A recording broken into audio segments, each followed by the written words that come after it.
যখন কেউ বিপদে পড়ে, ধরেন একটা গৃহের মধ্যে যখন কেউ আগুন লাগে, ঠিক না?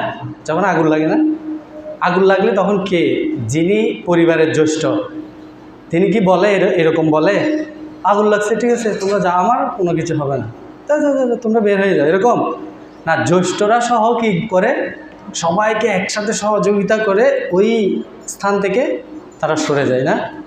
আমরা হচ্ছে ঠিক সেম, এখানে আমিও কলি হতো জি, ঠিক না? তা আমরা চেষ্টা করছি যে যে একসাথে থেকে ভগবানের চরণ পদ্মকে ধরে রেখে একসাথে আমরা ভগবানের কাছে ফিরে যেতে। আমিও কিন্তু একই সেম আপনাদের লাইনেই, তো চেষ্টা করছি যে আমি সাধুগুরু বৈষ্ণবদের কাছ থেকে যতটুকু শিখেছি, দীর্ঘ আজকে ইসকনের লাইফে আমার এখন 20 বছর চলতেছে, তো এই লাইফে থেকে যতটুকু শিখেছি, যতটুকু জেনেছি সাধুগুরু বৈষ্ণবদের কাছ থেকে, ওইটা শেয়ারের মাধ্যম দিয়ে আমরা একে অপরকে ভক্তিতে সহযোগিতা করার মাধ্যমে যাতে আমরা ভগবানের কাছে ফিরে যেতে পারি, এটাই হচ্ছে আমাদের। কিন্তু আমিও সেম আপনাদের লাইনেই, আমিও উদ্ধারের জন্য চেষ্টা করছি, উদ্ধার পাওয়ার জন্য। তো আজকে আমাদের মেইন টপিকস হচ্ছে অনেক সুন্দর একটা টপিকস, সেটা হচ্ছে আমাদের যে স্বরগোস্বামী রয়েছে, রূপ গোস্বামী, সনাতন গোস্বামী, জীব গোস্বামী, রঘুনাথ দাস গোস্বামী, সবার জীবন চরিত্রগুলো অনেক সুন্দর। তার থেকে মানে সবারই সুন্দর না, আমার দুইটা চরিত্র সবচেয়ে বেশি ভালো লাগে। একটা হচ্ছে কি সনাতন গোস্বামী, আর একটা হচ্ছে রঘুনাথ দাস গোস্বামী। এই দুইটা চরিত্র আমাকে খুব বেশি স্পর্শ করে, মানে আমি এই চরিত্রগুলো যখন পড়ি তখন মানে খুব বেশি মানে কী বলে আনন্দ লাগে আমার। তো আজকে সেরকম একটা টপিকস আমি সিলেকশন করেছি। তো আসলে আমি কালকে যখন প্রভু আমাকে বলেছিল, প্রভু আপনি টপিকস কী দেবেন সেটা আমাকে জানায়, আজকে সকালে বিধান প্রভু আমাকে ফোন দিয়েছে যে প্রভু টপিক্সটা কী, আমি কিন্তু দিই নাই এখনও পর্যন্ত টপিক্স কী হবে, কিন্তু আমি চিন্তা করছিলাম যে কী টপিক্স দেওয়া যায়, কী টপিক্স দেওয়া যায়। তো চিন্তা করতে করতে করতে করতে দেখছি যে না, আমি তো পরে চিন্তা করলাম যে না, আমি একটু আগে জব করতে বসে, জব করলে হয়তো কৃষ্ণ কোনো একটা কিছু দিবে। যখনই জব করতে বসে হঠাৎ করে কেন জানি এই মানে সনাতন গোস্বামীর কথা মনে পড়ছে, আরে না জব করতে বসছি, এটা আসছে মানে আমাকে এটা দিতে হবে, তাই এটাই আমি ক্লাস রেডি করছি। তো একটু করে আমি মঙ্গলাচরণ করি, এরপর আমরা ক্লাস চলি। ওম জ্ঞানতিমিরান্ধস্য জ্ঞানাঞ্জনশলাকয়া চক্ষুর্মিলিतं येन तस्मै श्रीगुरवे नमः। नमो विष्णुपादाय कृष्णपृष्ठाय भूतले श्रीमते भक्तिवेदान्त स्वामिनिधि नामिने। नमस्ते सारस्वती देवे गौरवाणी विचारिणे निर्विशेष शून्यवादी पाश्चात्यदेशकारिणे। वंचाकल्पतरुभ्यश्च कृपासिन्धुभ्यश्च च पतितानां पावनेभ्यो वैष्णवेभ्यो। जय श्री कृष्ण चैतन्य प्रभु नित्यानंद श्री अद्वैत गदाधर शिवसदि गौर भक्तवृंद। हरे कृष्ण कृष्ण कृष्ण हरे हरे, हरे राम राम राम हरे। ओम नमो भगवते वासुदेवाय, ओम नमो भगवते वासुदेवाय, ओम नमो भगवते वासुदेवाय। नारायणं नमस्कृत्यं नरं चैव नरोत्तमं देवीं सरस्वतीं व्यासं ततो जयमुदीरये। नष्टप्रायस्य भद्रस्य नित्यं भागवते सेवया भागवतोत्तमश्लोके भक्तिर्भवति नष्टि। मुखं करोति वाचालं पङ्गुलङ्घयते गिरिं यत्कृपातमहं वन्दे परमानन्दमाधवं। श्रीगुरुदीनतारिणं श्रीचैतन्य परमेश्वरम्।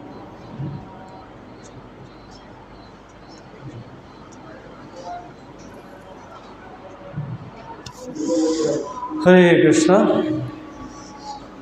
তো বলা হচ্ছে আমাদের যে স্বরগোস্বামী রয়েছে, স্বরগোস্বামী কে, স্বরগোস্বামীর নাম কে জানেন? স্বরগোস্বামীর নাম কেউ জানে না? শ্রীরূপ শ্রী সনাতন ভট্ট রঘুনাথ, শ্রীজীব গোপাল ভট্ট দাস রঘুনাথ, বলছে না? আমরা এই কীর্তনের মধ্যে গাই না? এখানে হচ্ছে 6 জন গোস্বামী। এই 6 জন গোস্বামী হচ্ছে এই যে আজকে যে আমি যে এখানে এসে আপনাদের যে ক্লাস দিচ্ছি, আমরা বলি না যে যেমন আমি কিছুক্ষণ আগে বললাম যে আমি ক্লাস রেডি করছি, ঠিক না? আমি সকাল থেকে বসে বসে ক্লাস রেডি করতেছি, বললাম না? এই যে বৈষ্ণব সমাজ কিভাবে চলবে, এই ক্লাসগুলো পুরো রেডি করছে ওনারা, এই 6 জন। ওনারা বসে বসে আমাদের জন্য ক্লাস রেডি করছে, আর সেই ক্লাসগুলোই আমরা এখন নিজের জীবনে প্রয়োগ করে সাধু হওয়ার চেষ্টা করছি, মাত্র ভক্ত হওয়ার চেষ্টা করছি। এটা হচ্ছে বিষয়, ঠিক আছে। তা আমি সংক্ষেপে একটু আগে সনাতন গোস্বামী সম্পর্কে বলবো, এরপরে ওনার টিচিংসে আমরা চলে যাবো। তবে সনাতন গোস্বামী হচ্ছে যে 6 জন গোস্বামী আছেন, তার মধ্যে হচ্ছে কি রূপ গোস্বামী এবং সনাতন গোস্বামী, এরা 2 জন হচ্ছে ভাই, একদম আপন ভাই। ওনারা 3 ভাই, আরেকজনের নাম হচ্ছে বল্লভ। ওনারা 3 ভাই বা অনুপম, ওনার 2টা নাম ছিল, একটা অনুপম বা বল্লভ। সনাতন গোস্বামী, রূপ গোস্বামী, আর হচ্ছে অনুপম গোস্বামী। তো তার মধ্যে সনাতন গোস্বামী এবং রূপ গোস্বামী, এই যে 6 জন গোস্বামী আছে, তারা মহাপ্রভুর এই সংকীর্তন আন্দোলনকে বেগবান করার জন্য এক একজন এক এক পার্ট কী করছে, একটা পার্টকে ডেভেলপ করছে। তো মহাপ্রভুর সময়ে, যেমন আমি 2-1টা উদাহরণ দিচ্ছি, মহাপ্রভুর অনেক পার্শ্বদরা ছিল, ঠিক না? তার মধ্যে বলা হচ্ছে যে টলারেন্স, মানে সহ্য করার ক্ষমতা, এটাকে ডেভেলপ করছে কে? হরিদাস ঠাকুর, ঠিক না? হরিদাস ঠাকুরকে 22 বাজারে মারছে, তবুও সুদর্শন চক্রকে যখন ভগবান ছেড়ে দিছে, সুদর্শন চক্র যখন ওদেরকে মারতে আসছে, কাদেরকে? হরিদাস ঠাকুরকে যারা ব্যত্রাঘাত করছে তাদেরকে যখন মারতে আসছে, হরিদাস ঠাকুর সুদর্শন চক্রকে বলছে, ওরা অবুঝ, ওদেরকে কেন তুমি মারতে আসছো, তুমি চলে যাও। সুদর্শন চক্র এখন দ্বিধাদ্বন্দ্বে পড়ে গেছে, এখন কি আমি ভক্তের কথা মানবো নাকি ভগবানের কথা মানবো? তো সুদর্শন চক্র তখন বিচার করতেছে, আচ্ছা ভগবান তো ভক্তের অধীন, তাহলে ভক্তের কথাটাই মানায় আমার উচিত। তখন সুদর্শন চক্র এখান থেকে চলে গেছে। তো এটা হচ্ছে যে সহ্য করার ক্ষমতা। তারপর হচ্ছে কি নিরপেক্ষতা, নিউট্রালিটি। নিরপেক্ষতার উদাহরণ হচ্ছে গিয়ে স্বরূপ দামোদর। স্বরূপ দামোদর হচ্ছে কি চৈতন্য মহাপ্রভু পার্সোনাল সেক্রেটারি ছিল। তো ওনার কাছে কেউ কোনো মহাপ্রভুর কাছে কোনো প্রস্তাব নিয়ে যদি কেউ আসতো, সেটা আগে স্বরূপ দামোদর দেখত। যদি দেখে যে কি না এটা মহাপ্রভুকে জানানোর মতো, তখন তিনি মহাপ্রভুর কাছে যেতে পারতেন, না হলে যেতে পারতেন না। কিন্তু এই ক্ষেত্রে স্বরূপ দামোদর ছিল যে কি নিরপেক্ষ ভূমিকা পালন করতে, মানে যাতে যেই ব্যক্তিটা আসছে সে যাতে আবার কষ্ট না পায়। দেখা গেছে কি উনি এমন একটা প্রস্তাব নিয়ে আসছে যেটা মহাপ্রভু কখনো অ্যাকসেপ্ট করবে না। স্বরূপ দামোদর সেটা দেখেই বুঝে গেছে, কিন্তু স্বরূপ দামোদর ওনাকে এমনভাবে বলতো যাতে ওনার হৃদয়ে কষ্ট না হবে।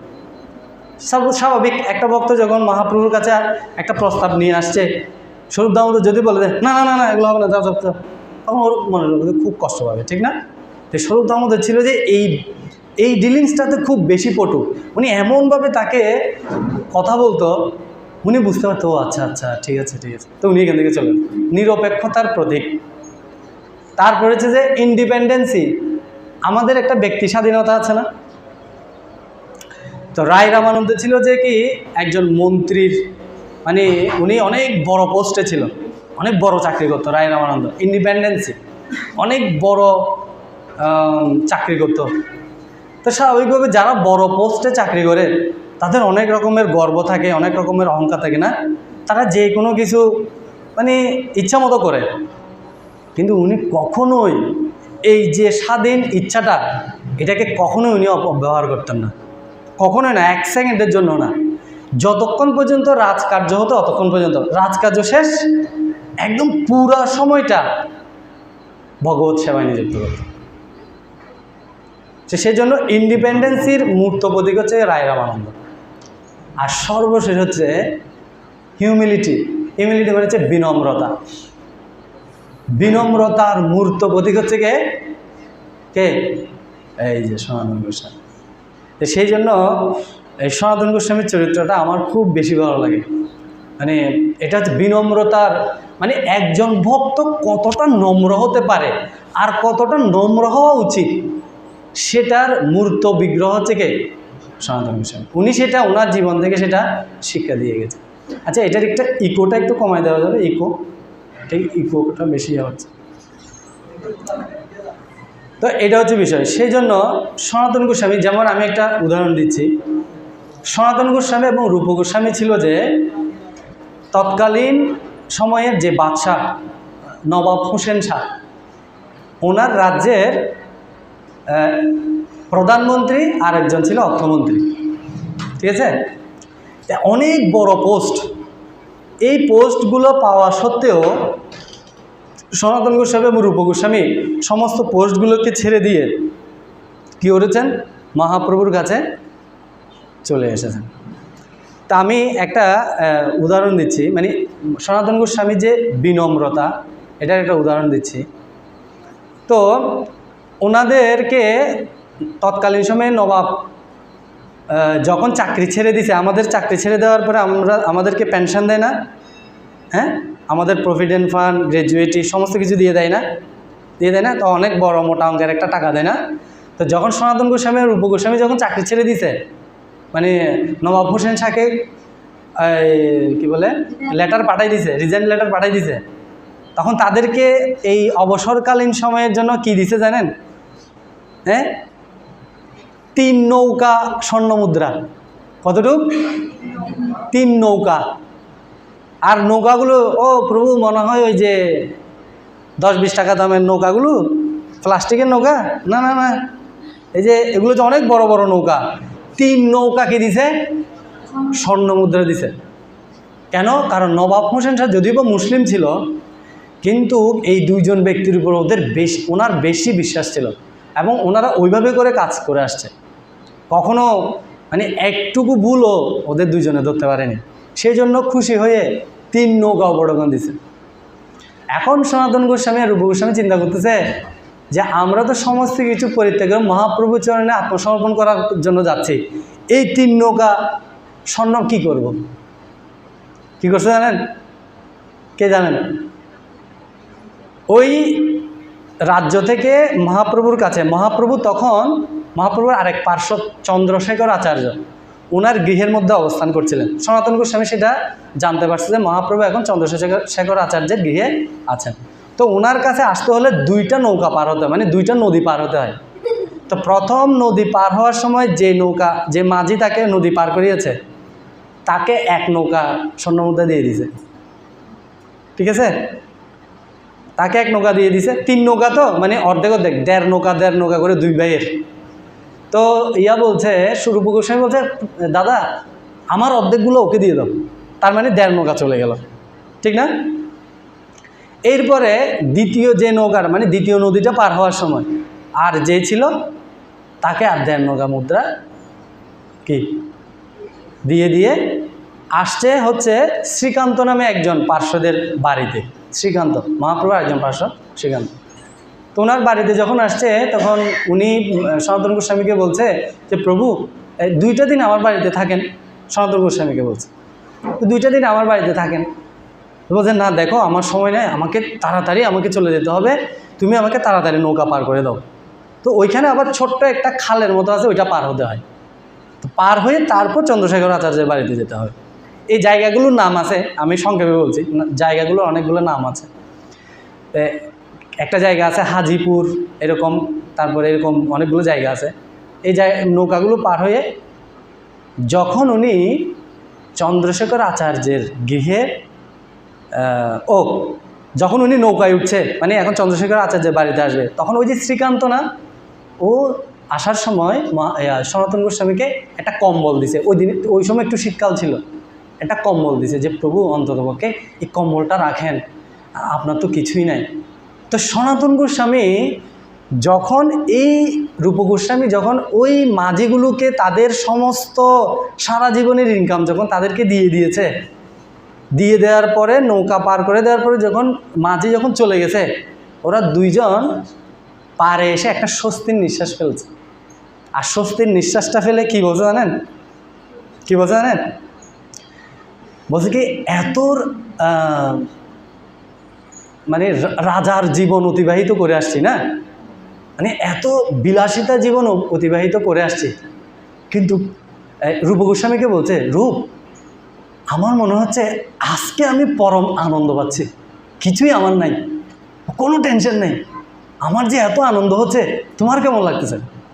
তখন রূপ গোস্বামী বলছে, দাদা আমারও আমার এত আনন্দ, এরকম বিলাস জীবনে থেকেও আমি এরকম আনন্দ পাইনি যেরকম আনন্দ আজকে আমার লাগতেছে। আমি বুঝতে পারছি? এবার বুঝে দেখেন তাদের জীবনটা কতটা সমৃদ্ধ ছিল কৃষ্ণ ভক্তিতে। তো তখন এই সনাতন গোস্বামী যখন চন্দ্রশেখর আচার্যের গৃহে আসছে, তখন ওই সব কিছু ছিঁড়া ফাটা এগুলো পড়ে আছে, আর কম্বলটা এরকম, মানে অনেক দিন যাবৎ আসতে অনেক সময় লাগছে। এর মধ্যে সনাতন গোস্বামীর দাড়ি টাড়ি মুষ্ট ছুটে তাকে চেনা যাচ্ছে না। তো তখন চন্দ্রশেখর আচার্য গৃহের মানে বাড়ির সামনে যখন আসছে সনাতন গোস্বামী, তখন চন্দ্রশেখর আচার্য মহাপ্রভুকে গিয়ে বলছে, মহাপ্রভু বলছি কি একজন দরবেশ আসছে। তো মহাপ্রভু তো জানে উনি তো ভগবান, বলছো তাই, বলছে যাও দরবেশকে আমার সামনে নিয়ে আসো। তখনও কেউ চিনত না যে এটা কে আসছে, কেউ জানতো না। তো বলছে দরবেশ। এখন চন্দ্রশেখর আচার্য জিজ্ঞেস হচ্ছে, মহাপ্রভু উনি দেখতে কেমন জানি জীর্ণ শীর্ণ অবস্থা, ওনাকে আপনার কাছে নিয়ে আসবো? বলছে হ্যাঁ যাও ওনাকে নিয়ে আসো। আমি তো বললাম। যখন সনাতন গোস্বামীকে বলছে যে মহাপ্রভু আপনার সাথে দেখা করতে চাচ্ছে, আপনাকে ভিতরে যেতে বলছে, এইটা যখন সনাতন গোস্বামী শুনেছে, মানে উনি ওনার আর মানে অশ্রু আর ধরে রাখতে পারছে না, মানে ওনার কান্না আর উনি আর ধরে রাখতে পারছে না। বলছে মহাপ্রভু আমাকে দর্শন করতে যাচ্ছে? বলছে হ্যাঁ। বলছে আসেন। এখন ওটা কেউই জানে না এটা কে। তখন মহাপ্রভু এই সনাতন গোস্বামী যখন মহাপ্রভুর সামনে আসছে, সামনে আসার সাথে সাথে মহাপ্রভুকে মানে প্রণাম করে, মানে উনি শুধু ক্রন্দনই করছে, শুধু হাত জোর করে, আর কিছু বলতে পারছে না। এবার মহাপ্রভু তাকে ওখান থেকে তুলে নিয়ে এবার সমস্ত ভক্তদেরকে সনাতন গোস্বামীর পরিচয় দিচ্ছে। বলছে এটা দরবেশ না, এটা কে, এখন আমার থেকে শুনুন। তখন মহাপ্রভুর এই সনাতন গোস্বামী সম্পর্কে বিস্তারিত বিবরণ করছে। মহাপ্রভুর মুখে সনাতন গোস্বামীর এইরকম মানে কি পরিচয়, এইরকম মহিমা শুনে সমস্ত ভক্তরা কি বলছে, হরি বল, বলেন হরি বল, হরি বল, হরি বল। এই হরি বল হরি বল বলে সবাই মানে সমস্ত ভক্তরা, মহাপ্রভুর সমস্ত ভক্তরা সনাতন গোস্বামীকে প্রেমে আলিঙ্গন করছে। আর সনাতন গোস্বামী তখন কীরকম ছিল জানেন? কীরকম ছিল জানেন? সনাতন গোস্বামী এরকম হয়ে আছে, ঠিক এরকম হয়ে আছে। আর সবাই সমস্ত ভক্তরা সনাতন গোস্বামীকে গিয়ে কি করছেন? আলিঙ্গন করছেন। তখন সনাতন গোস্বামী বলছে মহাপ্রভুকে যে মানে একটা শ্লোকে বলছে, শ্লোকের অনুবাদটা আমি বলছি, সেরকম বলছে যে তোমার এত শক্তি যে কাককে পর্যন্ত তুমি গরুরে পরিণত করতে পারো, আর বিত্তশালী ব্যক্তিদেরকে কৃষ্ণের কৃষ্ণ ভক্তি দিয়ে তাদেরকে পর্যন্ত তাদের চিত্তকে পর্যন্ত তুমি স্থির করতে পারে, তোমার এরকম শক্তি। আর তুমি নাকি তুমি আমার এত ভক্তদের সামনে তুমি আমার মহিমা কীর্তন করছো, তুমি আমাকে কেন লজ্জা দিচ্ছ? এভাবে করে সনাতন গোস্বামীর সাথে মহাপ্রভুর পরিচয় হয়। বুঝে গেছে? তো আমি সংক্ষেপে, তো এইখানে হচ্ছে এই কথার মাধ্যমে সনাতন গোস্বামী তার হিউমিলিটি বা বিনম্রতার পরিচয় দেয়। তা আজকে আমরা সনাতন গোস্বামীর জীবন থেকে কয়েকটা জিনিস শিখব, ঠিক আছে? সেটা হচ্ছে কি নেক্সট, হ্যাঁ এতক্ষণ আমরা সনাতন গোস্বামী রূপ গোস্বামী সম্পর্কে বললাম। হ্যাঁ নেক্সট কিরে, হ্যাঁ তো আমরা সনাতন গোস্বামীর জীবন থেকে 4টা প্রিন্সিপাল শিখবো আজকে, 4টা প্রিন্সিপাল, ঠিক আছে? আচ্ছা এখানে কে কে আপনারা 16 মালা জপ করেন? হাত তুলেন তো। 16 মালা, আরে বাবা। 4 মালা জপ করেন কে কে? আচ্ছা 4 মালা, হ্যাঁ 8 মালা, 4 মালা যারা তারা নামায় ফেলো। 8 মালা জপ করে কে? আচ্ছা 2 মালা, 2 মালা, 2 মালা জপ করে না কে কে? হাত তুলেন, কোনো সমস্যা নাই। আমি যে জিজ্ঞেস করছি এটা আপনারা আমাকে বলছেন না, যে আমি যে বলছি কে কে করেন না, না হাত তুলব না, এরকম না। এখানে আপনারা ভগবানকে দেখাচ্ছেন যে ভগবান আমি পাচ্ছি না, এখানে কোনো লজ্জার কিছু নাই। কে কে জপ করেন না হাত তোলেন তো। একজন। আর কেউ? আমি দেখেছি অনেকে হাত তুলছে না, অনেকে কিন্তু জব করেন না। আচ্ছা, একাদশী থাকে কে কে? একাদশী, আরে বাবা, আচ্ছা নামান। আটাদশী কে কে থাকে? মানে রুটি খেয়ে আটাদশী কেউ থাকেন? হ্যাঁ, দেখিয়েন, সাবধান, আটাদশী থাকা যাবে না, একাদশী থাকতে হবে। তার মানে পঞ্চরবি শস্য বাদ দিতে হবে একাদশীর দিন। আমাদের অনেকে অনেক রকমের ফতুয়া দেয় না, একাদশীর দিন ছোলা আর হচ্ছে রুটি, একদম সেরকম করে খাও, ওইটা আর একাদশী না, এটা আটাদশী। ঠিক আছে, সেই জন্য আমি একটু এগুলো জানার মূল কারণ হচ্ছে আমি পরে বলবো সেটা। তো প্রথম প্রিন্সিপাল হচ্ছে সনাতন গোস্বামীর জীবন থেকে, ফার্স্ট প্রিন্সিপাল হচ্ছে কি ইন্টেন্সিটি। ইন্টেন্সিটি মানে কি? ইন্টেন্সিটি মানে কি? এখানে স্টুডেন্ট কারা আছে? ইন্টেন্সিটি শব্দ অর্থ কি বাংলা কি? হ্যাঁ হ্যাঁ, দৃঢ়তা বা তীব্রতা, ঠিক না? ডিটারমিনেশন, এটার সিনোনিম হচ্ছে যে ডিটারমিনেশন। এই সনাতন গোস্বামীর জীবনে উনি এতটাই ডিটারমাইন্ড ছিল যে আমরা যারা কৃষ্ণ ভক্তি করছি, আমরা যারা এখানে ভক্তি করছি, এই যে জপ করছি, একাদশী থাকছি, এই যে আজকে আপনারা এখানে কৃষ্ণ ভক্তি কৃষ্ণ কথা শোনার জন্য আসছেন, এটার মূল উদ্দেশ্য কি? কে বলতে পারবেন? আপনারা কেন এখন যেমন 4টা থেকে 6টা 2 ঘন্টা আপনারা এখানে থাকবেন, ঠিক না? এই যে এতগুলো সময় আপনারা এই 2টা ঘন্টা এখানে, আপনাদের তো আরও অনেক কাজ ছিল, আপনারা এখানে কেন আসছেন? মূল উদ্দেশ্য কি? এই যে আপনারা এখন যে একাদশী কে কে করেন হাত তুলছেন, জপ কে কে করেন হাত তুলছেন, এই যে কৃষ্ণ কথা শ্রবণ করার জন্য আসছেন না? এই যে টাইম তো কিছু না কিছু দিচ্ছেন, ঠিক না? এটার উদ্দেশ্যটা কি? কে বলছে ভগবানকে পাও? হ্যাঁ মাতাজি বলেন, বলেন। হ্যাঁ, ভগবান, ও আচ্ছা আপনিই বলছেন। আচ্ছা, আর কেউ প্রভুদের কাছ থেকে?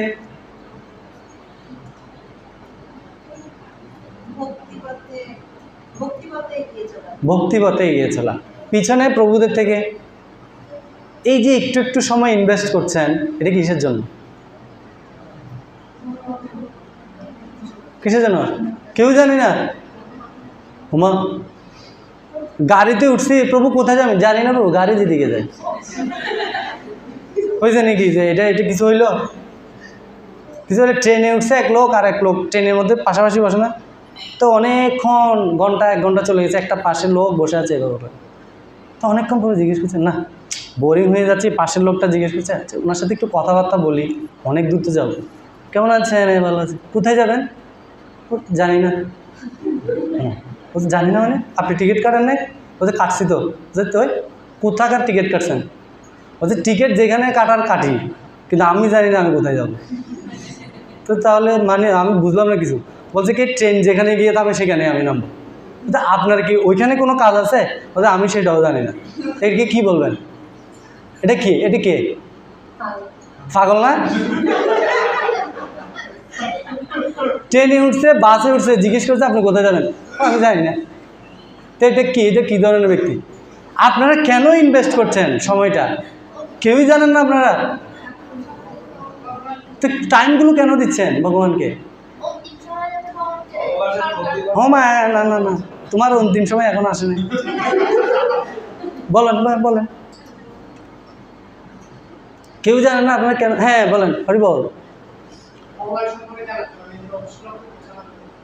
হ্যাঁ হ্যাঁ, আর নিজের অভিষ্ট লক্ষ্য বোঝে। অভিষ্ট লক্ষ্যটা কি? অভিষ্ট লক্ষ্য তো অনেক প্রকারের হতে পারে। কৃষ্ণ প্রেম লাভ করা, মাই গড, আমি কিন্তু বাবা কৃষ্ণ প্রেম লাভ করার জন্য এসব এগুলো করতেছি না, এগুলো অনেক দূরের কথা। আচ্ছা, এরপরে আর কেউ? সাধু সঙ্গ কে বলছে? সাধু সঙ্গ কে বলছে? সাধু সঙ্গ লাভ করার জন্য। আচ্ছা, এরপর আর প্রভুদের থেকে? হ্যাঁ, নিজের মুক্তির পথ প্রশস্ত করা। প্রভুর জন্য একটা হাত তালি দেন। এরপরে এইখান থেকে, এই সিরিয়াল থেকে তোমরা তো সবসময় দৌড়াচ্ছ, কৃষ্ণের পিছনে দৌড়াইতে দৌড়াইতে পায়ের তলা খালি হয়ে যাচ্ছে। এখন বলো কেন দৌড়াচ্ছ? কেন, কি উদ্দেশ্য কি?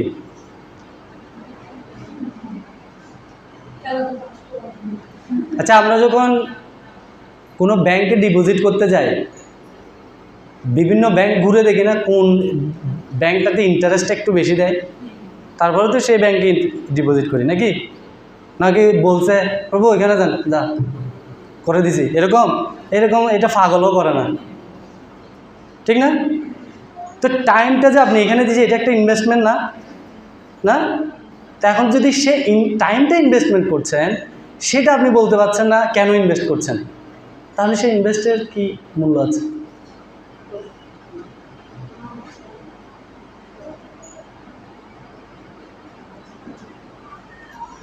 আপনারা কেউই বলতে পারছেন না। হায় হায়, সেই জন্য বলছে কোনো কিছু করার আগে আমাকে সেই বিষয়টা সম্পর্কে আগে জানতে হবে, আমাকে নিজেকে জিজ্ঞেস করতে হবে যে এই বিষয়টাকে আমি করব করব করব কয়বার?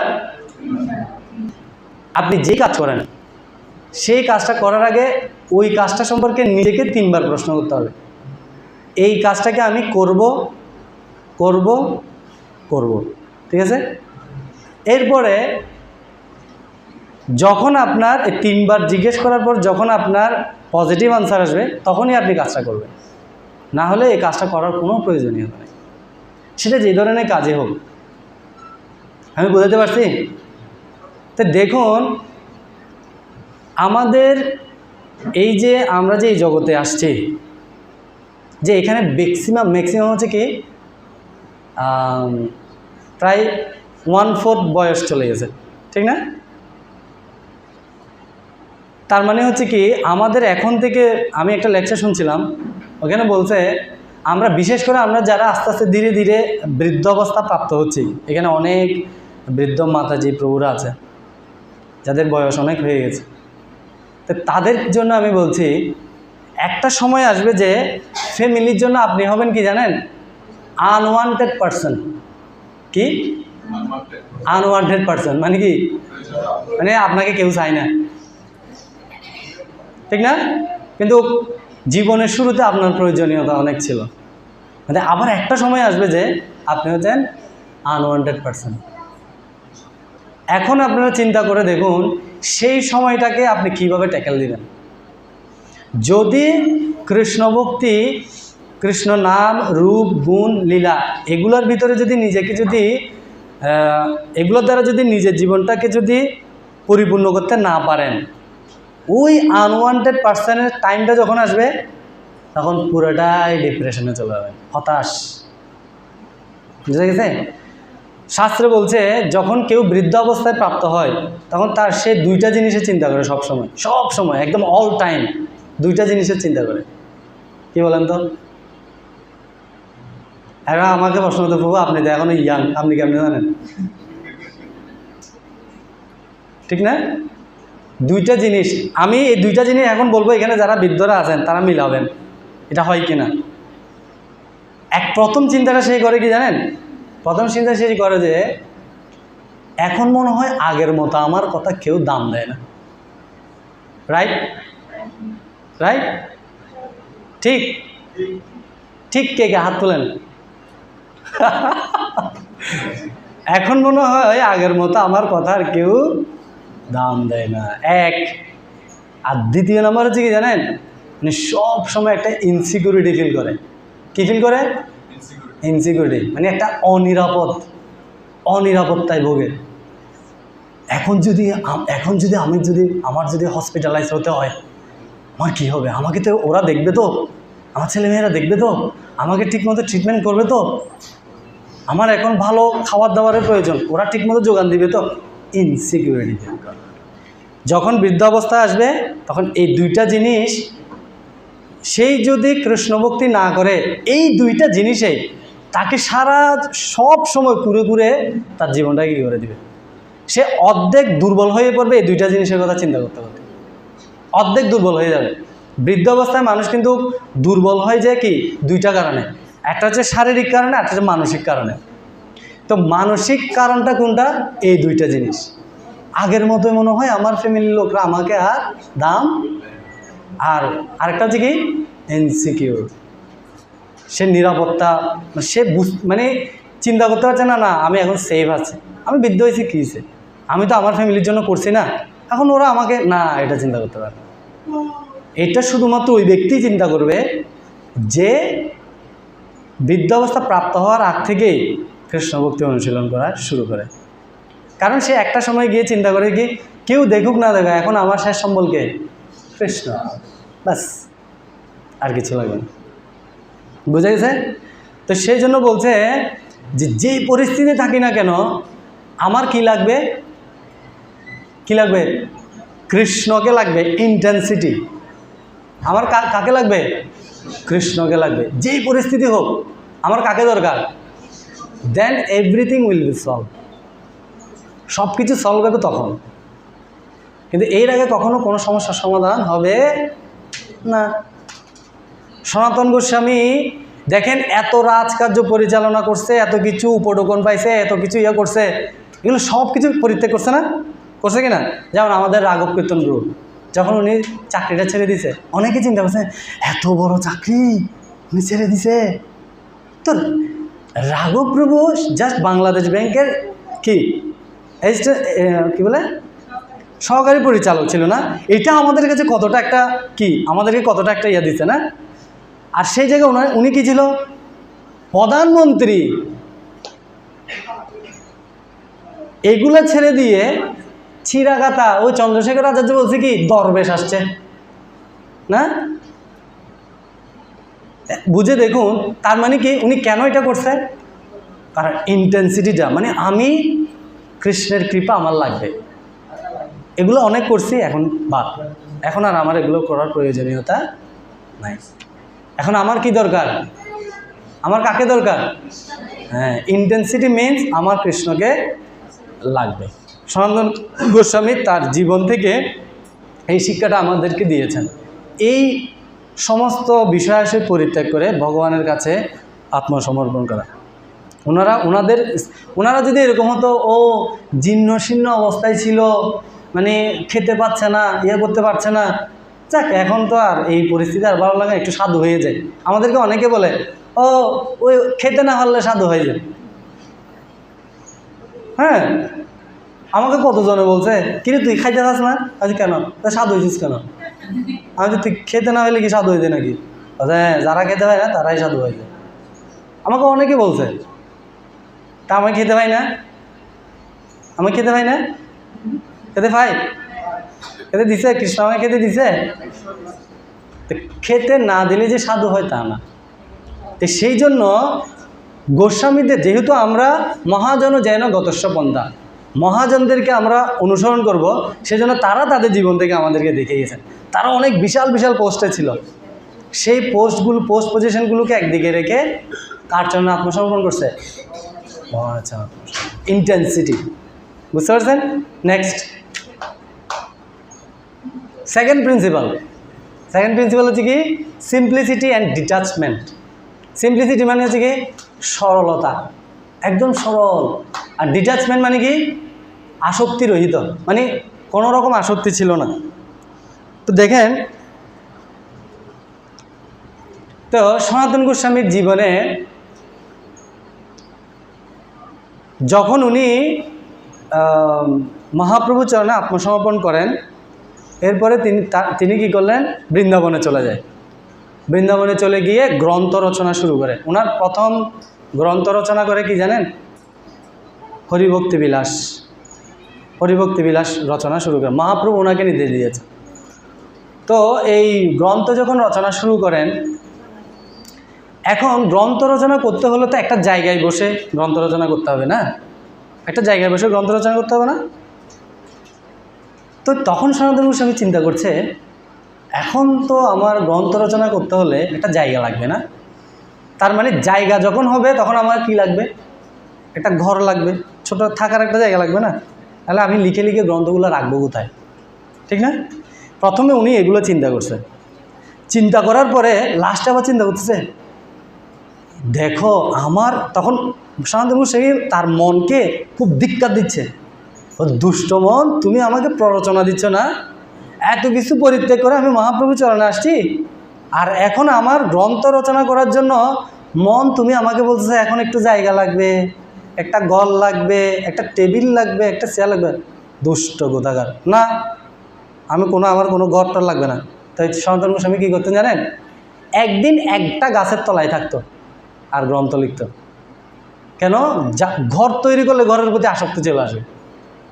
একটা টেবিল ইয়া করলে আমরা যখন হোস্টেলে থাকতাম, আমার টেবিলে কেন বসছস, ঠিক না? আরে টেবিল, এখন আমি যে হোস্টেল থেকে চলে আসি, টেবিলগুলো কোথায় কোথায় এগুলো? কিন্তু না, ওই সময় আমার জন্য এটা আমার, ঠিক না? এটা আমার। তো বলছে এই আমি এবং আমাদের এই জড়জগতে বন্ধন হয়ে থাকার দুইটা শব্দ, একটা হচ্ছে আমি আর হচ্ছে আমার। এই দুইটা শব্দ দিয়ে আমি এই জড়জগতে কী হয়ে থাকি? বন্ধন হয়ে থাকি।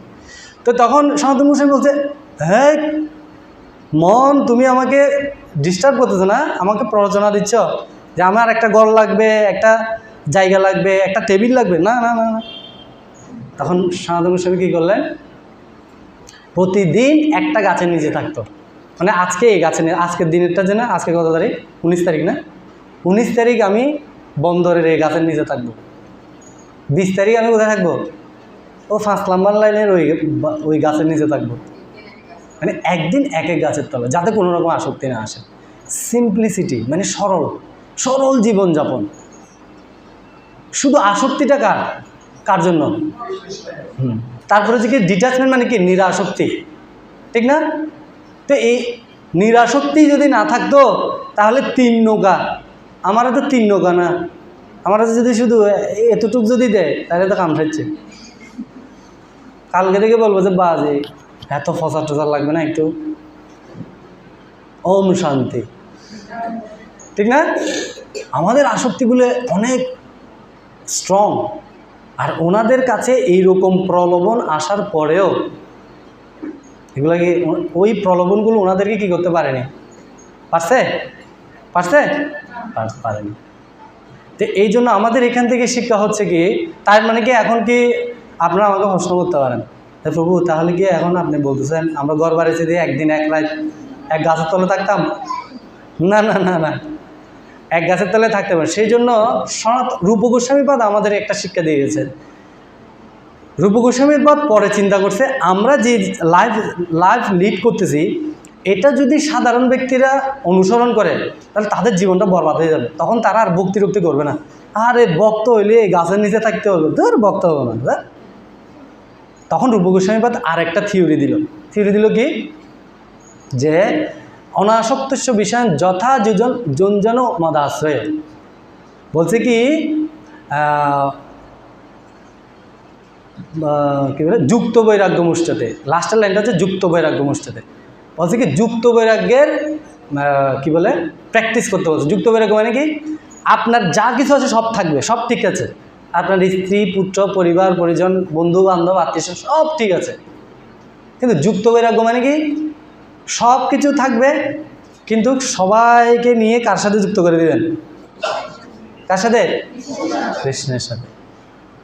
সব ঠিক থাকবে, গাছের তলায় থাকতে হবে না, আপনার টেবিল আপনার কাছেই থাকবে, ঠিক আছে, আপনার খাট আপনার কাছেই থাকবে, সব কিছু থাকবে, কিন্তু হৃদয়ের মধ্যে সবসময় এই বাসনা রাখতে হবে যে কিছুক্ষণ পরে যদি মারা যাই তাহলে এই খাটটা তো আর আমার না, এই বাড়ি তো আর আমার না, আমার এই হাজব্যান্ড তো আর আমার না, আমার এই ওয়াইফ তো আর আমার না। আপনি কেউ বলতে পারবেন যে এখন যদি আপনি মরে যান, যেমন মাতাজির ছেলের নাম হচ্ছে অভিষেক, আপনি যদি এখন যদি মারা যান, ও কিছু মনে করেন না, ও আপনি আমাকে মরে যেতে বলতেছেন না, জাস্ট উদাহরণ দিচ্ছি। আপনি কি জানেন পরবর্তী জন্মে যদি ভগবত ধাম চলে গেলেন তো হরি বল, ভগবত ধাম গেল ওর সাথে আর দেখা হবে না, আর ভগবত যদি বাই চান্স যদি আবার আর একটা মনুষ্য দেহ প্রাপ্ত হতে হয়, তখন কি আপনি গ্যারান্টি দিতে পারবেন অভিষেকে আমার পরবর্তীতে আবার ছেলে হবে? পারবেন? তার মানে রেজাল্টটা কি? তার মানে খাটটা কি আপনার, চেয়ার আপনার, পুত্রটা আপনার, ছেলেটা আপনার। যেমন আমি উত্তমাঙ্গীকে সবসময় বলি, আমি দেখো এই জন্মেই ভগবানের কাছে ফিরে যাও, তোমার সাথে আমার আর দেখা হবে না, অতএব আমার প্রতি এতটা হওয়ার দরকার নেই। এই জন্মে ভগবানের কাছে ফিরে যাও, এখানে আসছো ভক্তি করে ভগবানের কাছে ফিরে যাও, এটা হচ্ছে আমার ফার্স্ট অ্যান্ড লাস্ট প্রায়োরিটি। আমি ওকে একদম ডাইরেক্টলি বলি, এই জন্য যে প্রভু এত কঠোর হলে কেমন হবে, না যে না কঠোরতা এখন থেকে না হলে পরবর্তী দিকে আমি ফেসে যাব। এই জন্মে এই জন্মে এই জন্মে ভগবানের কাছে যেমনে হোক এই জন্মে ভগবানের কাছে ফিরে যাও। তো এখন বিষয়টা হচ্ছে, তো এই যে সিম্পলিসিটি অ্যান্ড ডিটাচমেন্ট, তো সব কিছু থাকবে কিন্তু হৃদয়ের মধ্যে ভাবটা থাকবে কি, যে আমি যে কোনো মুহূর্তে আমার কি হয়ে যেতে পারি, যে কোনো মুহূর্তে আমি চলে যেতে পারি। আর আমি চোখটা বোঝা মানে কি, এই সমস্ত কিছু আমার আর থাকবে না। কিছু এই যত কিছুরই আমি মালিকানা করতেছি না কেন, কিছুই আমার থাকবে না। তো তার মানে এই রূপ গোস্বামী তো আমাদেরকে শিক্ষা দিচ্ছে যে যুক্ত বৈরাগ্যম, মানে তোমার সব কিছু থাকবে কিন্তু হৃদয়ে থাকবে কি, নিরাসক্তি। শুধু সবসময় ভগবানের কাছে সবসময় চিন্তা রাখতে হবে যে ভগবান আমাকে তুমি দায়িত্বটা দিছ এই পরিবার প্রতিপালনের জন্য, আমি জানি না আমি কতটুকু পালন করতে পারছি, কিন্তু আমি আমার সর্বোচ্চটুকু চেষ্টা করছি। কিন্তু পরিশেষে তোমার কাছে একটাই প্রার্থনা, যাতে দিন শেষে তোমার নাম স্মরণ করে এই জগৎ থেকে কি বলো হরিবল হয়ে যেতে পারি। বুঝা গেছে? তখনই আমাদের এই যে সনাতন গোস্বামী যে আমাদেরকে সিম্পলিসিটি অ্যান্ড ডিটাচমেন্টের শিক্ষা দিচ্ছে, এটা তখনই পারফেক্টলি হবে।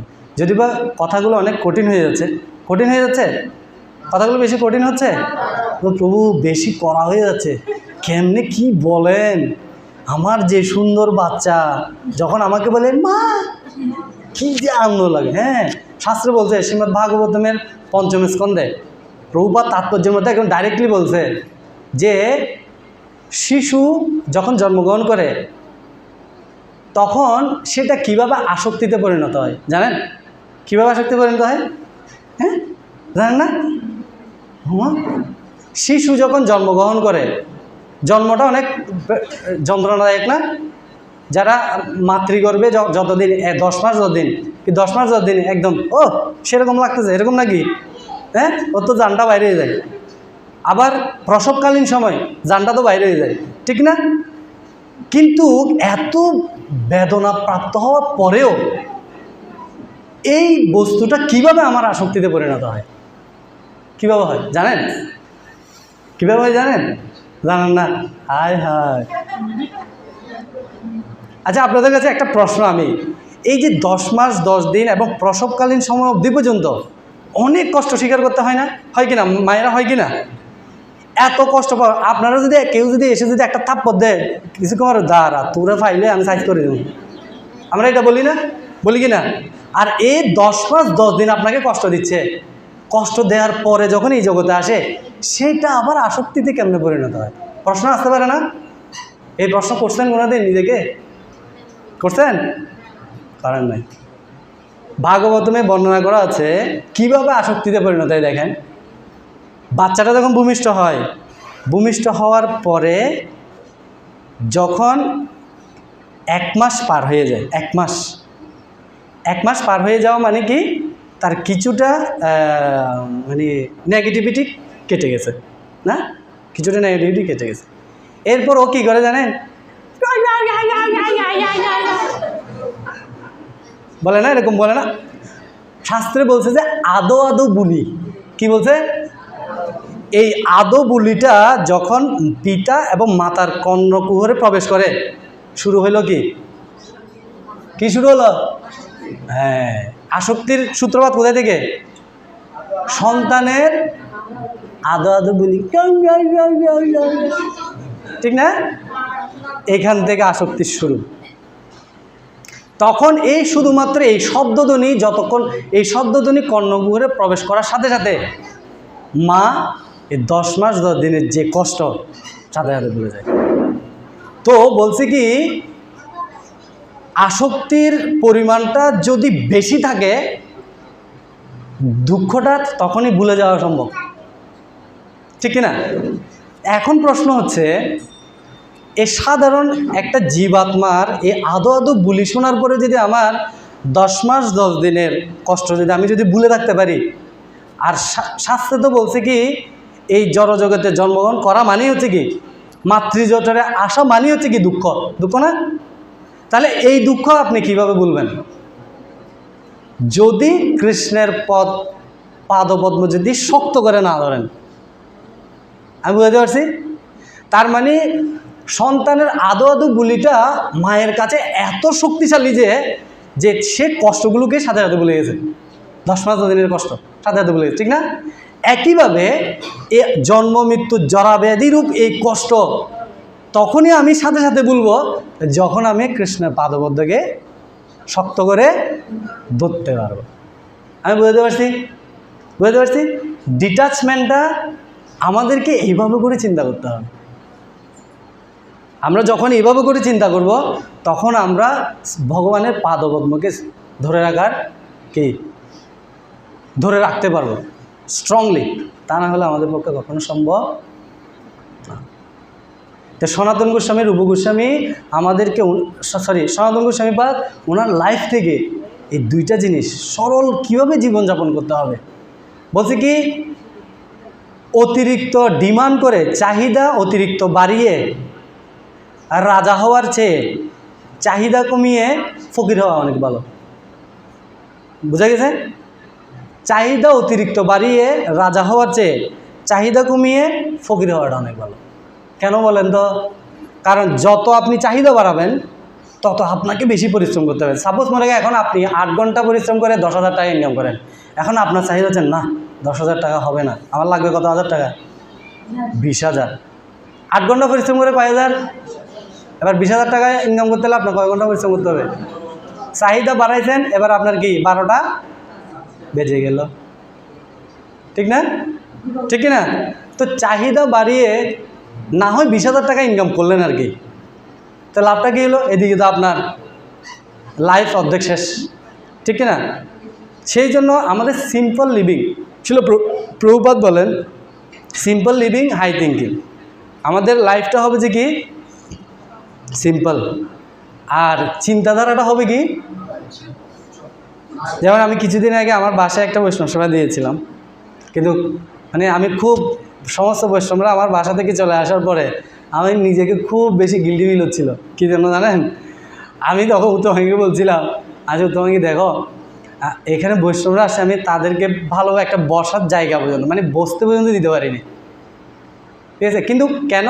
কারণ হচ্ছে আমার শুরু থেকেই আমার একটা ছিল কি, মানে অতিরিক্ত আসবাবপত্র এই সেই এগুলো আমি কখনো, এগুলো আমার একদম ভালো লাগে না। সেজন্য আমাকে যদি বা বিয়ের সময় আমাকে অনেক কিছু দিতে চাইছে, আমি সবগুলোকে রিজেক্ট করছি। আমি কোনো কিছু দিই, আমি জানি যে এগুলো দিতে মানে এগুলোর প্রতি আমার টেনশন, আমার আসক্তি আসবে, তা আমি বলছি না আমার এগুলোর দরকার নেই।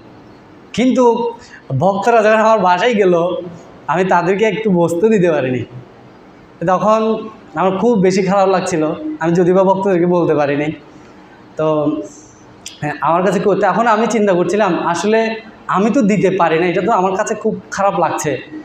কিন্তু এখন আমি যে ইন্টেনশন নিয়ে চলছি সেটা রাইট নাকি এখন ভক্তরা যখন আমার বাসায় আসবে তাদের জন্য মানে অনেক ব্যবস্থাপনা করা সেটা রাইট? এখন আমি এটা নিয়ে অনেক চিন্তা করছিলাম 2-3 দিন যাবত। আমি কি আরও কি আসবাবপত্র কিনবো না কি বুঝে উঠতে পারছিলাম না।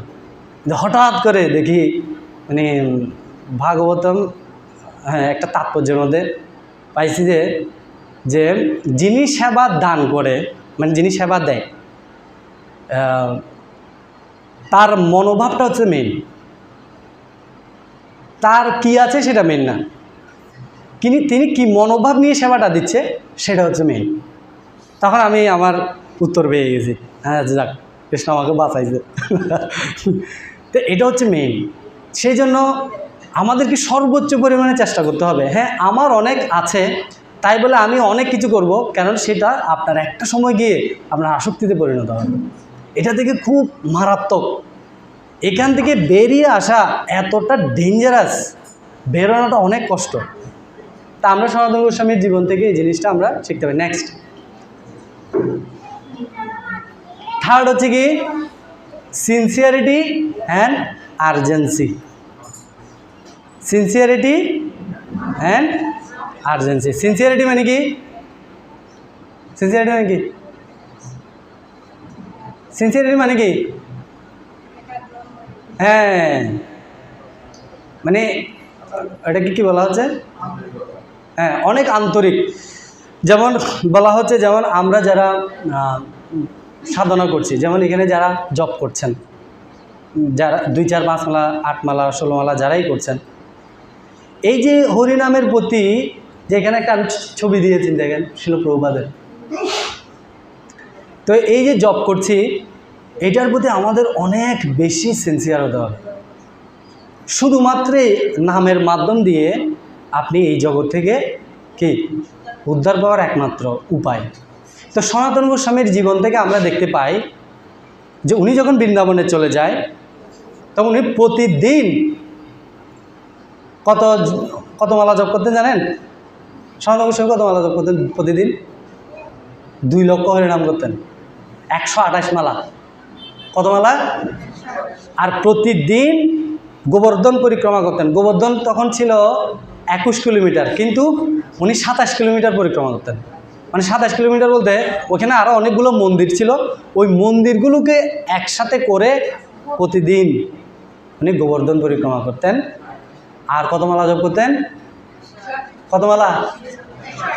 128 মালা জপ করে গোবর্ধন 27 কিলোমিটার গোবর্ধন পরিক্রমা করেও ওনার মেইন সেবা কী ছিল? উনি এরকম কখনো বলতো না, ও আজকে 128 মালা করে গোবর্ধন পরিক্রমা করে হারান হয়ে গেছে, মহাপ্রভু আমাকে একটু ক্ষমা করো, আমি একটু ঘুম যাই। মহাপ্রভু যে সেবা দিয়েছেন সেই সেবা উনি পারফেক্টলি, আর ওনার যে সাধনা সেটাও পারফেক্টলি উনি করতেন। কেন কেন উনি করতেন? কেন করতেন বলেন তো? সনাতন গোস্বামী প্রতিদিন 128 মালা জপ করে গোবর্ধন পরিক্রমা করার পরে মহাপ্রভুকে যদি বলতো, মহাপ্রভু আমার শরীরটা চলে না, 2-1 দিন গ্রন্থ প্রণয়নটা একটু স্টপ রাখি, মহাপ্রভু বলতো আচ্ছা ঠিক আছে রাখো, তোমার যখন শরীরটা ভালো লাগে তখন, শরীর যখন সুস্থ থাকে তখন করি, এরকম বলতো না? বলতো কি না? কিন্তু উনি কিন্তু এটা বলেনি। উনি মহাপ্রভু যেটা বলছে এটা যেন তেন প্রকারে ওনার সেটা সেবাটা উনি করে নিতেন। কেন জানেন? এখানে 2টা উদ্দেশ্য। একটা উদ্দেশ্য হচ্ছে যে গোবর্ধন পরিক্রমা আর হচ্ছে 128 মালা জপ, এটার মূল কারণ হচ্ছে কি আর্জেন্সি, কি না সরি সিনসিয়ারিটি। সিনসিয়ারিটি কেন, কিসের জন্য? আমার এই জন্মে ভগবানের কাছে, এটা আমাদেরকে শিখে, ওনারা তো এমনিতেই ভগবানের পার্শ্বদ, ঠিক না? ওনারা তো এমনিতেই ভগবানের লোক, কিন্তু আমাদেরকে শিক্ষা দেওয়ার জন্য যে আমার যে প্রাত্যহিক নির্দিষ্ট সাধনা সেটার ক্ষেত্রে আমি কোনো রকম কি নাই, কার্পণ্যতা আমি করব না। সেই জন্য গোবর্ধন পরিক্রমা এবং 128 মালা জপ একদম কি সবসময় কম্পালসারি ছিল, ঠিক আছে? আর আরেকটা আর্জেন্সি কি? আর্জেন্সি হচ্ছে যে এই জগতের কলিহত জীবগুলো কীভাবে উদ্ধার পাবে, কীভাবে উদ্ধার পাবে, এটা খুব আর্জেন্ট হয়ে দাঁড়াইছে না? তারা এতটা মানে কলিহত জীবরা এতটাই ডিগ্রেডেড হচ্ছে যে তাদেরকে যদি কোনো একটা ভগবানের পথ যদি সুনির্দিষ্ট পথ যদি দেখাতে না পারা যায় তাহলে তাদেরকে উদ্ধার করা একদম সম্ভব না। এটা খুব আর্জেন্ট হয়ে দাঁড়াইছে। সেটার জন্য কি করতে হচ্ছে? গ্রন্থ প্রণয়ন করতে হচ্ছে না? এই যে আমি যে এতক্ষণ ধরে আপনাদেরকে কথাগুলো বলতেছি, এগুলো কে কোথায় থেকে জানছি? কোথায় থেকে? গ্রন্থ থেকে তো জানছি না? তো গ্রন্থগুলো যদি ওই সময় যদি ওনারা প্রণয়ন না করতো, এই যে আমাদের মতো কলিহত বদ্ধ জীব মানে এই জড়জগতে উদ্ধার পাওয়ার কোনো পথ খুঁজে পেত না। তার মানে হচ্ছে কি সিনসিয়ারিটি হচ্ছে কিসের জন্য? নিজের কৃষ্ণ ভক্তিটাকে স্ট্রং করার জন্য। আর আর্জেন্সিটা হচ্ছে কি কলিহত বদ্ধজীব এই জগৎ থেকে দ্রুত ভগবানের কাছে ফিরে যাওয়ার জন্য। এইটা ওনার লাইফ থেকে উনি সেটা শিখাই দিয়ে গেছে। ঠিক আছে। আর নেক্সট ফোর্থ, এটা হচ্ছে লাস্ট হচ্ছে কি হিউমিলিটি। হিউমিলিটি মানে কি বিনম্রতা। শাস্ত্রে বলছে যে এই যে আর যে তিনটা প্রিন্সিপাল দেখাইলাম না, প্রথম হচ্ছে কি ইন্টেন্সিটি, সেকেন্ড হচ্ছে কি সিম্পলিসিটি অ্যান্ড ডিটাচমেন্ট, থার্ড হচ্ছে কি সিনসিয়ারিটি অ্যান্ড আর্জেন্সি। ঠিক না? ধরেন আপনার ওই তিনটা কোয়ালিটি আছে, প্রথম তিনটা কোয়ালিটি আছে, কিন্তু ফোর্থ নাম্বার কোয়ালিটিটা আর নাই, এই হিউমিলিটিটা। ওই তিনটা কোয়ালিটি থেকেও কোনো লাভ হবে না। আমাদের অনেক ভক্তদের দেখা যায় না, ওদেরকে সেবা করতে বললে, দৌড়ে আনতে বললে বেঁধে নিয়ে চলে আসে। ঠিক না? ঠিক না? অনেক ভক্ত, তাদের সাধনা তো অনেক পারফেক্ট, কিন্তু তার মধ্যে বিনম্রতার লেশ মাত্র নেই। আছে না? অনেক ভক্ত আছে না? আছে কি না? কথাগুলো বলবে যে মানে কথা বলতেছে না, ঝগড়া করতেছে, বুঝতেছি না কি বাবা আপনি এরকম করে কথা বলেন। হ্যাঁ, এরকম বলবো যে তুমি এরকম করবে কেন? কি নাই? হিউমিলিটি নাই। সাপোজ মনে করেন একজন ভক্তকে একটা সেবার দায়িত্ব দেওয়া হলো, ওর সেবাটাকে এত সিনসিয়ারলি গ্রহণ করছে, এত সিনসিয়ার হয়ে গেছে যে মানে সেবাটা এখন ও মনে করছে কি আমাকে এ সেবা দিছে মানে এটা আর কাউকে আমি এ সেবার এটা আমিই করব। এখন যখন স্বাভাবিকভাবে একটা ভক্ত এসে একটু আমি একটু না আপনি আপনি আপনাকে কোনো সেবা দেয় না, জান এখান থেকে, এটা আমার সেবা হয়েছে হয়েছে। এটা কি বিনম্রতা, হিউমিলিটি? কারণ ভক্তিরাজ্যে আপনি কখনো এটা বলতে পারবেন না এই সেবা আমার। ভক্তিরাজ্যে কখনো এটা আপনি বলতে পারবেন না। তো ভক্তিরাজ্যে আমার মনোভাবটা কি থাকবে? অথরিটি যখন কোনো সেবা দিবে তখন আপনার মনোবৃত্তিটা থাকতে হবে যে অথরিটি গুরু কৃষ্ণ হয়তো মনে করছে যে এই সেবাটা আমি হয়তো করতে পারবো, তা আমি চেষ্টা করব। আমার মনোভাব থাকবে যে এটা।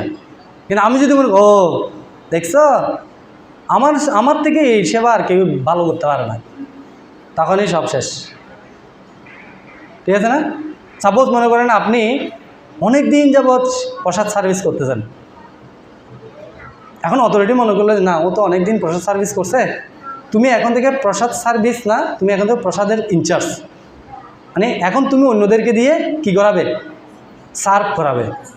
এখন ও যদি মনে করে দেখছ তোরা পারছস, কলার লড়াইতেছ, কৃষ্ণ 2 দিন পরে একটা তাপ্পর দিয়ে বলছে তুমি আর কলার লড়াই না, তুমি এবার আবার সার্ভ করো।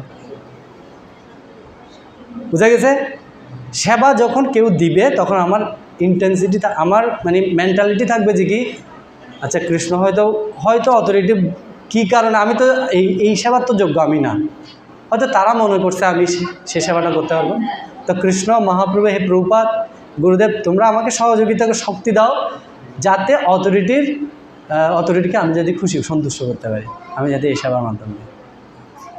আর পাশাপাশি যদি কোনো ভক্ত এসে যদি সেই সেবাতে আপনাকে সহযোগিতা করতে চায়, হ্যাঁ হ্যাঁ ঠিক আছে প্রভু, হ্যাঁ মাতাজি, হ্যাঁ করেন কোনো সমস্যা নেই, করেন আপনি করেন।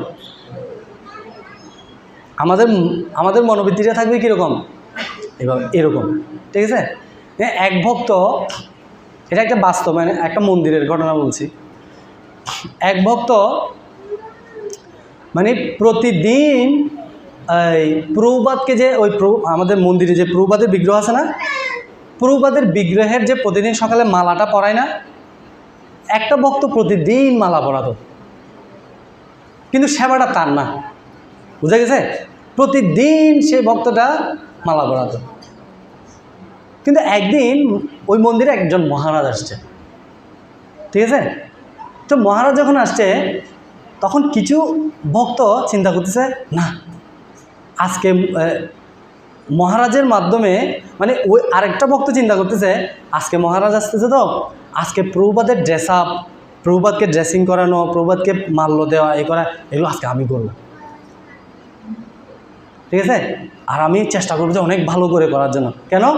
যাতে মহারাজ এসে যদি এরকম বলে যে আজকে ড্রেসিংটা কে করিয়েছে, তো অন্ততপক্ষে তো ওই যে ভক্তটা প্রতিদিন মালা পরাতো, ড্রেস আপ করাতো, ওই দিন হঠাৎ করে ও যখন মানে প্রভুপাদকে ড্রেস আপ করতে আসছে, দেখতেছে কি মানে আগে ভাগে ওই ভক্তটা চলে আসছে, ও ড্রেস আপ করাচ্ছে। তো জিজ্ঞেস করছে, প্রভু আপনি আজকে ড্রেস আপ করাচ্ছেন? তো বলছে, প্রভু আমি করি না, আমি করি আজকে। তখন বলছে, ও আচ্ছা আচ্ছা ঠিক আছে, আপনি করেন। এখন প্রভুটা চিন্তা হচ্ছে কী ব্যাপার, আজকে হঠাৎ করে ও কেন ড্রেস আপটা করাচ্ছে। তো ওই ভাগবত পাঠের পরে এবার অ্যানাউন্সমেন্ট দিচ্ছে। অ্যানাউন্সমেন্ট কি, আজকে মন্দিরে এতটাই অমুক মহারাজ আসবে। তখন ওই ভক্তের মাইন্ডের মধ্যে কী আসছে, আচ্ছা মহারাজ আসবে বিদায় আজকে এই ভক্তটা ড্রেস আপ করাতে চাচ্ছে, ড্রেস আপ করাইছে আজকে। তো ভক্তটা চিন্তা করছে এটা খুব ভালো, ও করুক। যখন মহারাজ আসছে, এখন স্বাভাবিকভাবে আমরা কি করি, ওই যে প্রভুপাদের গলায় যে মালাটা থাকে সেই মালাটা আর একটা মালা প্রভুপাদের গলায় পরাই, প্রভুপাদের মালাটা আমরা মহারাজদেরকে দিই, অথবা গণ্ডিদারির কাছ থেকে একটা মালা নিয়ে দিই। কিন্তু ম্যাক্সিমাম টাইম দেখা যায় কি যদি দুইটা মালা থাকে, হয় প্রভুপাদের গলাটা, না হয় ভক্তি সিদ্ধান্ত সরস্বতী ঠাকুরের গলাটা আমরা মহারাজকে দিই, ঠিক না? তা মহারাজকে ওই দিন ড্রেস আপ করেছে ওই ভক্তটা। এখন মহারাজকে পুষ্পমাল্য দান করবেন, কার নাম আসছে, ওই ভক্তটা যেদিন ড্রেস আপ করাইছে, ওই দিন যে ভক্তটা ড্রেস আপ করাইছে ও পুষ্পমাল্যটা মহারাজকে দিয়েছে। তখন ওই ভক্তটা পিছনে কেউ ওই ভক্তটার অ্যানাউন্সমেন্ট করছে না যে ওর সেবা না থাকা সত্ত্বেও ও প্রতিদিন এই সেবাটা করে যায়। কিন্তু আজকে কিন্তু গ্লোরিফাইটা হওয়ার কথা ছিল কার, ওই ভক্তটার। কিন্তু ওই ভক্তটা একটা কমপ্লেনই করেনি যে প্রভু প্রতিদিন ড্রেস আপ করানোর জন্য ভক্তদের কেউই আসে না, আজকে মহারাজ হচ্ছে ওকে কেন দিলেন, আজকে আমি করাইতে পারতাম না।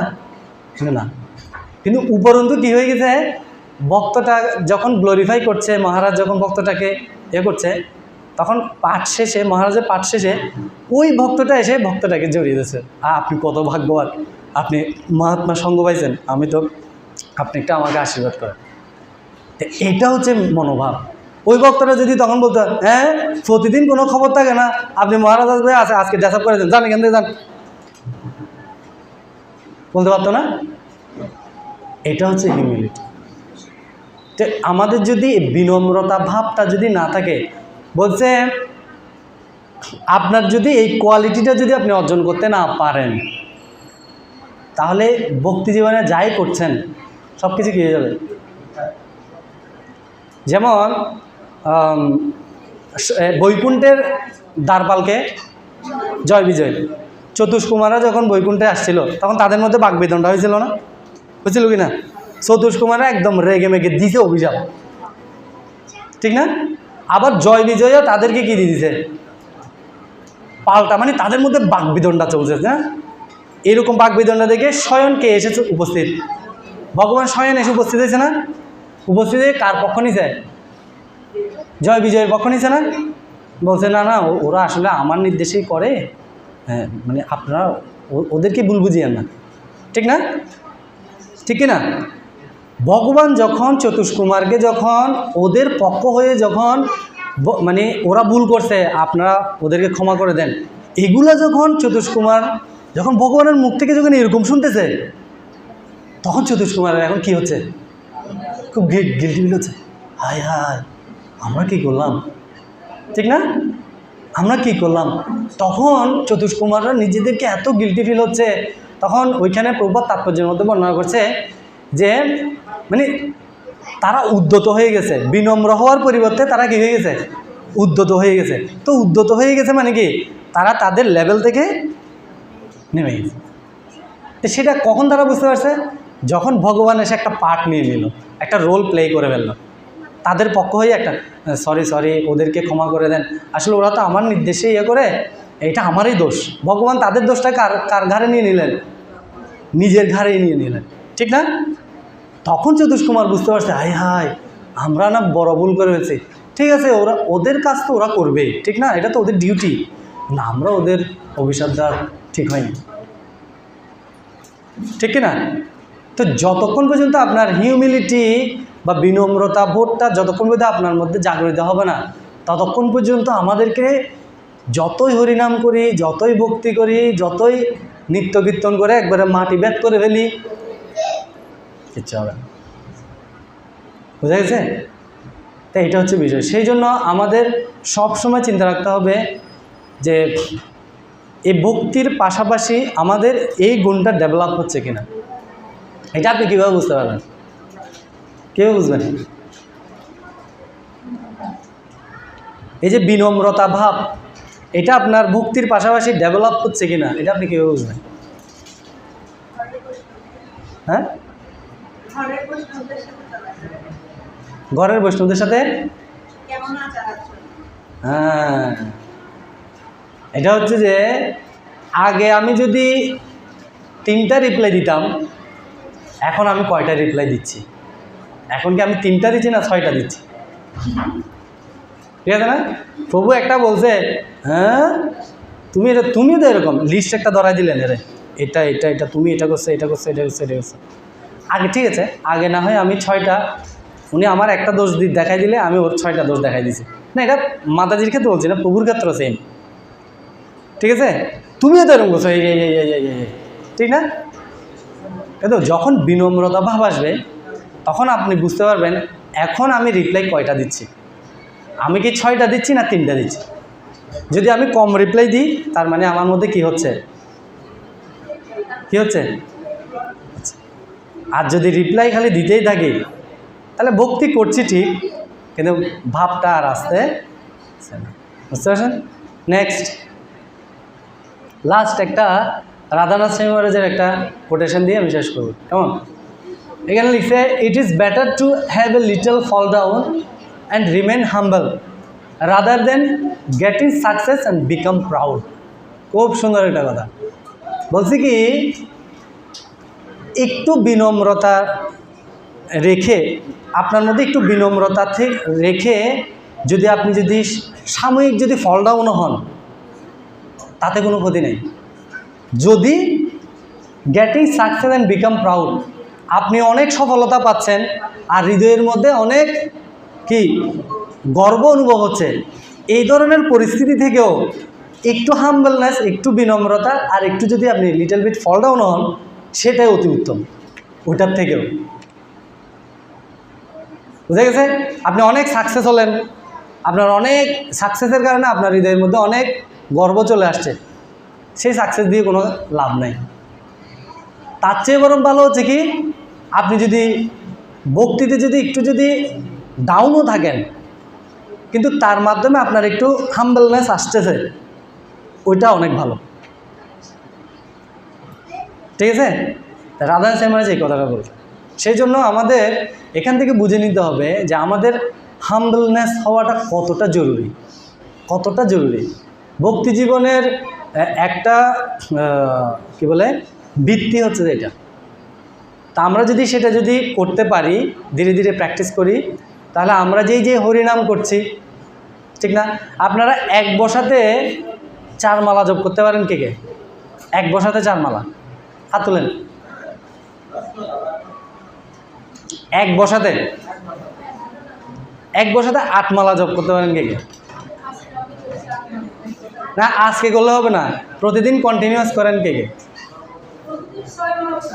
হ্যাঁ, তো বলছে হাম্বলনেস আপনার ভিতরে আছে কি না সেটা পরীক্ষা করার আরেকটা উপায় হচ্ছে কি জানেন? আপনি কতটা স্থির হয়ে হরিনাম করতে পারছেন। বুঝতে পারছেন? আমি বুঝতে পারছি, হরিবল পিছনে প্রভু, হরিবল। বলছি কি, আপনার ভিতরে হাম্বলনেস কতটা আছে সেটা বোঝার আরেকটা উপায় হচ্ছে কি, আপনি কতটা স্থির হয়ে হরিনাম করতে পারছেন। ঠিক আছে? আমি বুঝতে পারছি, আপনি যত বেশি স্থির হয়ে হরিনাম করতে পারবেন আপনার ভিতরে ততটা হাম্বলনেস বা হিউমিলিটি আসবে। আমি বুঝতে পারছি, অনেকে আছে না, মানে অনেক বড় ভক্ত কিন্তু জব করতে হলে তার এবার শুরু হয়ে যায় সমস্যা, লড়া সরা, ওইখানে দৌড়াবে না। আমাদের অনেক সময় দেখা গেছে কি, জব করতে করতে অনেক সময় জীবনী ভাব চলে আসে, তা আমাদের এটা শাস্ত্রবল আছে, তখন একটু হেঁটে নেন, ঘুম ভাবটা চলে যাক, এরপর আবার বসে আবার জব করেন। দেখা গেছে কি অনেকের নিচে বসতে সমস্যা হচ্ছে, ঠিক আছে, এরকম একটা উঁচু চেয়ারে বসে আপনি জব করেন। মোট কথা হচ্ছে কি আপনাকে আপনার বডিটাকে স্থির করে আপনাকে জব করতে হবে। কেন? বডি যদি অ্যাক্টিভ হয়ে যায় তখন আপনার মনটা কী হয়ে যাবে? স্থির থাকবে না। ঠিক আছে? বডি যদি অ্যাক্টিভ না থাকে, বডি যদি স্থির থাকে, আপনার মনটা তখন কী থাকবে? কিন্তু বডিকে যখন আপনি অ্যাক্টিভ করে ফেলবেন, আপনি দৌড়াচ্ছেন, ওদিকে যাচ্ছেন, এদিকে যাচ্ছেন, এদিকে যাচ্ছেন, এদিকে যাচ্ছেন, তখন মাইন্ডটা কী হয়ে যাবে? বুঝে গেছে?